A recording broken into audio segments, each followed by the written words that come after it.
क्या आप जानते हैं, पानी की एक बूंद शायद ब्रह्मांड का सबसे पुराना पेन ड्राइव हो सकती है। हाँ, सही सुना आपने।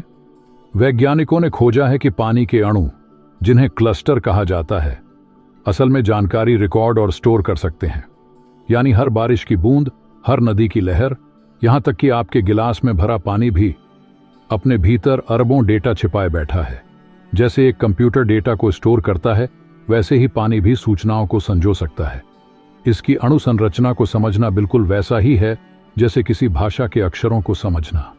अकेले अक्षर का कोई अर्थ नहीं होता, लेकिन जब वे एक विशेष क्रम में आते हैं तो शब्द और वाक्य बनते हैं। ठीक इसी तरह पानी की संरचना भी एक प्रकार की भाषा हो सकती है, जिसे पढ़ा और बदला जा सकता है। जापान के मशहूर वैज्ञानिक डॉक्टर मासारू इमोटो ने दुनिया को चौंका दिया जब उन्होंने अपने प्रयोग में दिखाया कि पानी वाकई में सुन सकता है। जब पानी पर प्यार भरे शब्द बोले गए तो उसके क्रिस्टल अद्भुत हीरे जैसे सुंदर आकार में जम गए, लेकिन जैसे ही उसे नफरत या गुस्से से भरे शब्द सुनाए गए, क्रिस्टल बिखर गए, मानो कोई टूटा हुआ शीशा हो। यानी पानी सिर्फ एक द्रव्य नहीं, बल्कि एक संवेदनशील गवाह है। यह सुनता है, समझता है और हर शब्द, हर भावना को अपनी यादों में सहेज लेता है। और अब सबसे हैरान करने वाली बात, हजारों साल पहले भारत के प्राचीन ग्रंथों में भी यही बात कही गई थी।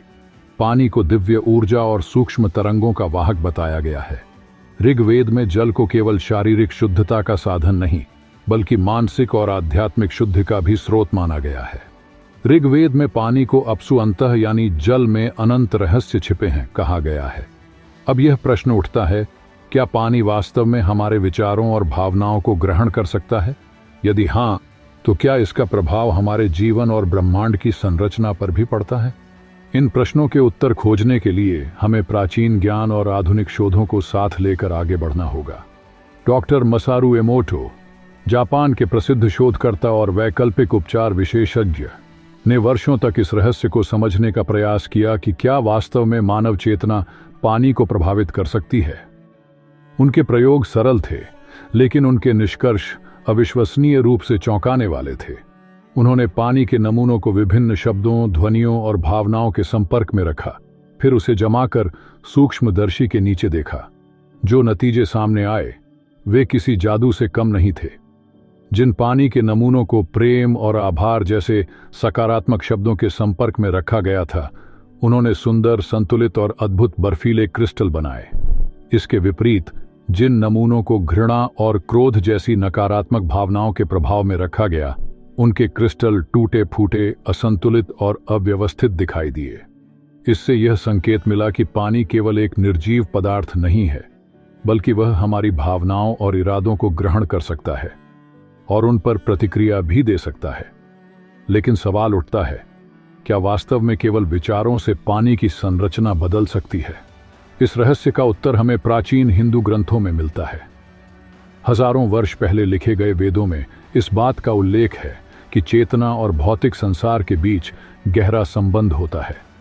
ऋग्वेद में जल को केवल एक द्रव्य नहीं, बल्कि दिव्य ऊर्जा और ब्रह्मांडीय तरंगों का वाहक बताया गया है। इसे शारीरिक ही नहीं, मानसिक और आत्मिक शुद्धि का स्रोत माना गया है। उपनिषदों में यह सिद्धांत मिलता है कि विचारों में एक अद्भुत शक्ति होती है जो भौतिक जगत को प्रभावित करने की क्षमता रखती है।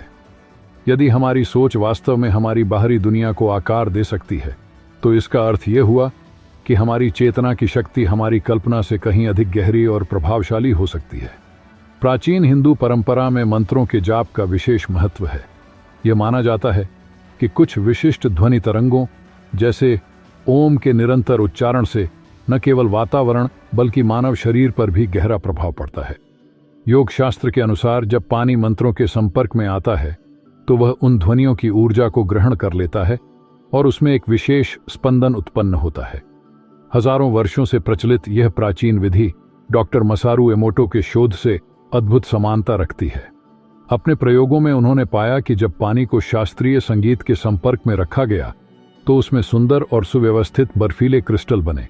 वहीं जब पानी को भारी ध्वनि या नकारात्मक तरंगों, जैसे कि तेज और असंतुलित ध्वनियों के प्रभाव में रखा गया, तो उसकी संरचना विकृत और अव्यवस्थित हो गई। इससे संकेत मिलता है कि ध्वनि और संकल्प का पदार्थ के स्वरूप पर सीधा प्रभाव पड़ता है। यह समानता यहीं समाप्त नहीं होती। हिंदू परंपराओं में जल शुद्धि अनुष्ठानों जैसे पवित्र गंगा स्नान का विशेष स्थान है। यह मान्यता है कि गंगा का जल करोड़ों भक्तों की प्रार्थनाओं और सकारात्मक संकल्पों को धारण कर उनकी ऊर्जा को आगे प्रवाहित करता है। आधुनिक विज्ञान भी अब इस प्राचीन विश्वास को एक नए दृष्टिकोण से देख रहा है, जो यह दर्शाता है कि जल केवल एक साधारण तत्व नहीं, बल्कि ऊर्जा और भावनाओं का संवाहक है। यदि डॉक्टर मसारू एमोटो का शोध सत्य है, तो गंगा का जल, जो सदियों से वैदिक मंत्रों और भक्तों की प्रार्थनाओं से संचारित होता आ रहा है, वास्तव में एक अद्वितीय ऊर्जा संरचना रखता होगा, जो इसे सामान्य जल से अलग बनाती है। क्या यह संभव है कि भारत के प्राचीन ऋषियों को जल की इस ऊर्जा संचयन क्षमता का गूढ़ विज्ञान पहले से ही पता था? इससे भी अधिक आश्चर्यजनक है संकल्प की अवधारणा। हिंदू धर्म में संकल्प का अत्यधिक महत्व है। यह एक दृढ़ और स्पष्ट उद्देश्य को स्थापित करने की प्रक्रिया है, जिसे किसी भी अनुष्ठान या प्रार्थना से पहले किया जाता है। मान्यता है कि जब एक विचार पूर्ण एकाग्रता और विश्वास के साथ किया जाता है, तो वह साकार होने की शक्ति रखता है। डॉक्टर एमोटो का शोध भी इसी सिद्धांत से मेल खाता है। उनके प्रयोग दर्शाते हैं कि जब जल किसी विशिष्ट संकल्प या विचार से आवेशित किया जाता है, तो उसकी भौतिक संरचना उस ऊर्जा के अनुसार बदल जाती है। यदि मानव शरीर 70% जल से बना है, तो यह सिद्धांत और भी अधिक महत्वपूर्ण हो जाता है। क्या यह संभव है कि हमारे विचार न केवल हमारे शरीर के जल अणुओं को प्रभावित कर रहे हैं, बल्कि हमारे संपूर्ण जीवन की वास्तविकता को भी आकार दे रहे हैं? भगवद गीता में भगवान श्री कृष्ण अर्जुन से कहते हैं कि मन यदि नियंत्रण में न हो, तो व्यक्ति का सबसे बड़ा शत्रु बन सकता है, किंतु यदि इसे साध लिया जाए, तो यह सबसे बड़ा मित्र बन जाता है। यह विचार डॉक्टर एमोटो के निष्कर्षों से गहराई से जुड़ा हुआ प्रतीत होता है। सकारात्मक विचार और शब्द जल में सुंदर एवं संतुलित संरचनाओं का निर्माण करते हैं, जबकि नकारात्मक विचार इसे विकृत और अस्थिर कर देते हैं। यदि हमारे विचार उस जल को प्रभावित कर सकते हैं जिसे हम पीते हैं, तो यह हमारी संपूर्ण सेहत और मानसिक स्थिति पर भी अपना प्रभाव यकीनन डालते हैं। हालांकि डॉक्टर एमोटो के कार्य की आलोचना भी हुई है। कुछ वैज्ञानिकों का तर्क है कि उनके प्रयोग नियंत्रित परिस्थितियों में दोहराए नहीं जा सके, जिससे उनकी प्रामाणिकता पर प्रश्न उठते हैं। परंतु क्या यह संभव नहीं कि विज्ञान अभी उन गूढ़ सत्यों को पूरी तरह समझने में असमर्थ है, जिन्हें प्राचीन ज्ञान पहले ही उजागर कर चुका है? एक विचार चेतना पदार्थ को प्रभावित कर सकती है। यह तथ्य आज आधुनिक क्वांटम भौतिकी और चेतना अध्ययन में तेजी से महत्व प्राप्त कर रहा है। याद है डबल स्लिट एक्सपेरिमेंट? अगर नहीं तो जरा समझिए। जब एक इलेक्ट्रॉन को 2 छोटे छेदों वाली स्क्रीन की तरफ भेजा गया, तो वो ऐसे बर्ताव कर रहा था जैसे वो खुद तय नहीं कर पा रहा कि उसे एक कण बनना है या तरंग। लेकिन जैसे ही किसी ने उसे देखा, यानी ऑब्जर्व किया, वो तुरंत एक निश्चित रूप में बदल गया। यानी केवल देखने भर से ही रियलिटी बदल गई। हिंदू परंपरा में आकाश की अवधारणा भी कुछ ऐसी ही गूढ़ रहस्यमयी शक्तियों की ओर संकेत करती है। आकाश केवल एक भौतिक तत्व नहीं, बल्कि एक कॉस्मिक फील्ड है, जो समस्त ऊर्जा, तरंगों और सूचनाओं को जोड़ने का कार्य करता है। इसे आकाशिक क्षेत्र भी कहा जाता है, जिसे एक ऐसा सार्वभौमिक चेतना कोश माना जाता है, जहां ब्रह्मांड की समस्त सूचनाएं संग्रहित होती हैं। यह अवधारणा आधुनिक विज्ञान में उभर रही क्वांटम फील्ड थ्योरी से मिलती जुलती प्रतीत होती है, जहां यह माना जाता है कि संपूर्ण सृष्टि ऊर्जा और सूचना की एक जटिल परतों से बनी हुई है। डॉक्टर मसारू एमोटो का शोध भले ही मुख्यधारा के विज्ञान द्वारा पूर्ण रूप से स्वीकार न किया गया हो, फिर भी यह एक गहरी और प्राचीन सत्यता की ओर संकेत करता है। एक ऐसा सत्य जिसे शायद हमारे पूर्वज पहले ही जान चुके थे।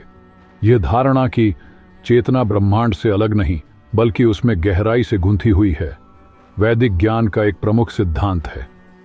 यदि जल वास्तव में मानवीय विचारों और भावनाओं पर प्रतिक्रिया करता है, तो हमें यह सोचना होगा कि हम अपने विचारों और भावनाओं के माध्यम से किस प्रकार इस संसार को आकार दे रहे हैं। यदि प्रत्येक विचार और भावना अपनी एक ऊर्जात्मक छाप छोड़ती है, तो क्या हम अनजाने में ही अपने पर्यावरण, अपने स्वास्थ्य और यहाँ तक कि संपूर्ण मानवता की सामूहिक चेतना को प्रभावित कर रहे हैं? इसका प्रभाव केवल वैज्ञानिक जिज्ञासा तक सीमित नहीं है। यह हमें हमारी वास्तविकता और हमारी मानसिक शक्तियों पर पुनर्विचार करने को प्रेरित करता है। डॉक्टर इमोटो का कार्य अंतिम उत्तर भले ही न हो, लेकिन यह हमें यह स्मरण कराता है कि आधुनिक विज्ञान अब उस प्राचीन ज्ञान के पीछे चल रहा है जिसे हमारे ऋषि मुनियों ने सदियों पहले ही समझ लिया था। वेद, उपनिषद और अन्य पवित्र ग्रंथ केवल दर्शन शास्त्र नहीं हैं, बल्कि यह संभवतः उन गूढ़ और अदृश्य शक्तियों का परिष्कृत ज्ञान है जो संपूर्ण सृष्टि को नियंत्रित करती है। जैसे जैसे हम चेतना, ऊर्जा और ब्रह्मांड के रहस्यों को और गहराई से खोजते जा रहे हैं, एक बात स्पष्ट होती जा रही है। प्राचीन ज्ञान शायद हमारी कल्पना से कहीं अधिक उन्नत था। जो सत्य हम आधुनिक विज्ञान के माध्यम से धीरे धीरे समझने का प्रयास कर रहे हैं, वेदों और शास्त्रों में उनका उल्लेख हजारों वर्ष पहले ही मिल जाता है। शायद हम अब उस पूर्ण चित्र को देखना शुरू कर रहे हैं जिसे हमारे पूर्वज सदियों पहले ही पहचान चुके थे। तो मित्रों, आज की वीडियो में बस इतना ही। आपको यह वीडियो कैसी लगी? कृपया नीचे कमेंट करके हमें अपनी राय जरूर बताएं। अगर आपको यह जानकारी पसंद आई हो तो इसे अपने दोस्तों और परिवार के साथ अधिक से अधिक शेयर करें। यदि आप हमारे चैनल पर पहली बार आए हैं तो कृपया चैनल को सब्सक्राइब जरूर कीजिएगा। धन्यवाद।